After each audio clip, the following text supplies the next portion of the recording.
Assalamualaikum warahmatullahi wabarakatuh. Waalaikumsalam. Alhamdulillah Bapak-Bapak sekalian.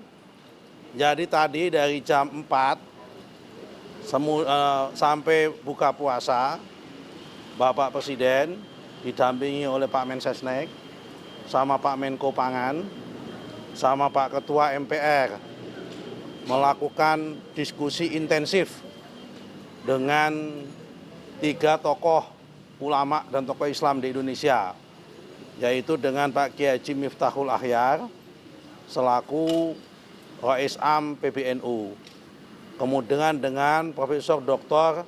Kiai Haji Haidar Nasir selaku Ketua Umum PP Muhammadiyah, kemudian dengan Bapak Kiai Haji Anwar Iskandar selaku Ketua Umum MUI.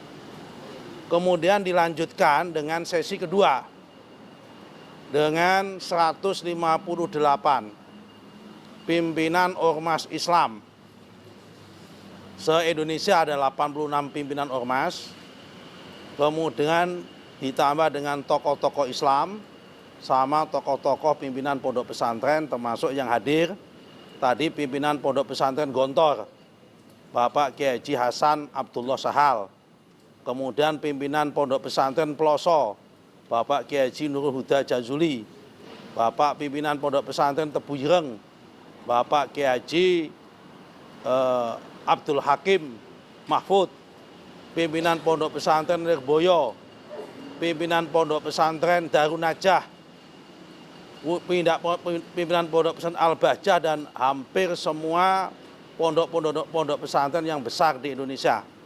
Termasuk kita undang sebetulnya Habib Rizik Syihab, tapi beliau tidak hadir, mewakilkan kepada 2 menantunya, yaitu Habib Hanif Al-Atas sama Habib Muhammad, menantunya beliau. Dari diskusi tadi, intinya Bapak Presiden menjelaskan 2 hal. Pertama, masalah geopolitik dan geoekonomi secara global, terutama yang menyangkut tentang krisis di Timur Tengah, baik di Gaza maupun Palestina, maupun kondisi kekinian yang ada menyangkut bagaimana pasca serangan daripada Israel dan Amerika terhadap Iran, dan kemungkinan dampak-dampaknya terhadap Indonesia. Kemudian yang kedua menjelaskan kondisi kekinian tentang ekonomi dan sosial keadaan yang ada di Indonesia.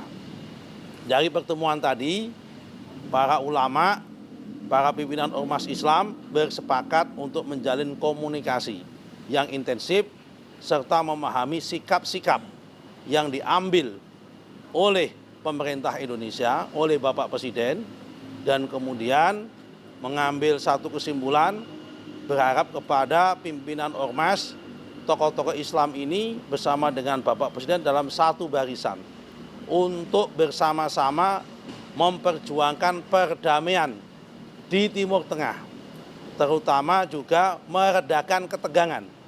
Jangan sampai perang terjadi antara Iran dengan Amerika, serta akan berdampak terhadap gejolak di Timur Tengah. Saya kira itu, selebihnya Bapak Sesnek. Cukup? Cukup, lengkap. Ada pertanyaan? Terima kasih ya.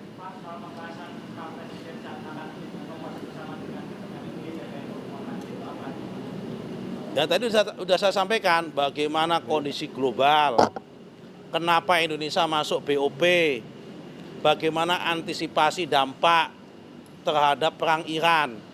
Jangan sampai perang Iran berdampak terhadap krisis yang ada di sini, baik itu krisis pangan maupun krisis energi. Kemudian menjelaskan kenapa Indonesia tanda tangan terhadap ART, ya kan, Agreement Reciprocal Trade dengan Amerika dalam rangka untuk membalancing perdagangan dan sebagainya. Yang di luar sana dianggap Indonesia tidak berdaulat, terlalu menguntungkan kepada Amerika dan sebagainya. Semua sudah dijelaskan sama Pak Presiden, yang intinya kebijakan itu ada win-win solution.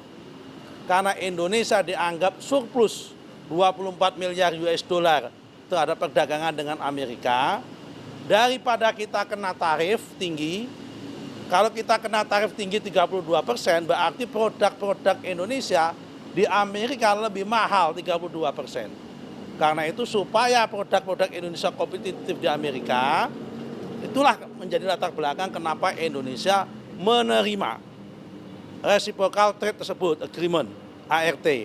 Yang itu adalah impornya bukan impor barang baru. Sebetulnya selama ini sudah impor BBM, sudah impor kedelai, hanya selama ini impor BBM-nya ngambil dari negara Gabon, Nigeria, dan Timur Tengah, dipindahkan ngambil dari Amerika. Kemudian kedelai, selama ini ngambil kedelai dari Brazil sama dari Argentina, dipindahkan ngambil kedelai dari Amerika untuk dalam rangka mengurangi tarif dari Amerika ke Indonesia. Cukup? Terima kasih. Oke, terima kasih. Terima kasih.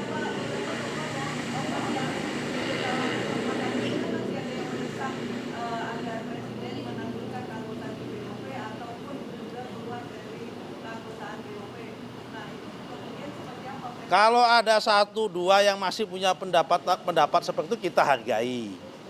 Tapi kita kewajiban sebagai kepala negara, Bapak Presiden berkewajiban untuk menjelaskan seutuhnya. Tapi kalau memang yang bersangkutan menyarankan, ya sudah. Ya namanya kita hargai sarannya. Tetapi posisi di Indonesia, posisi Pak Presiden, bangsa Indonesia sudah menerima BOP ini sebagai sarana, sebagai ikhtiar menuju perdamaian. Setidaknya ikhtiar ini dicoba dulu. Jangan sampai ikhtiar dan usahanya belum dilakukan, sudah diminta untuk keluar terlebih dahulu. Tapi kalau ada yang menyarankan seperti itu, pemerintah tidak anti kritik, kita mendengarkan sambil mencermati keadaan, tetapi kita akan membuktikan di lapangan bahwa diplomasi ini jalan terbaik untuk menciptakan perdamaian, bukan dengan jalan peperangan. Kemudian Pak Presiden juga mempertanyakan, terus kalau seandainya ada yang menawarkan kita mendesak keluar dari BOP, terus tawarannya kita meja berunding dalam rangka menciptakan perdamaian itu di medan apa, di forum apa? Karena forum untuk melakukan perundingan perdamaian di Palestina dan Gaza itu satu-satunya hari ini adalah di BOP. Karena itu Indonesia dengan 8 negara bersepakat dalam rangka untuk itu. Clear? Terima kasih.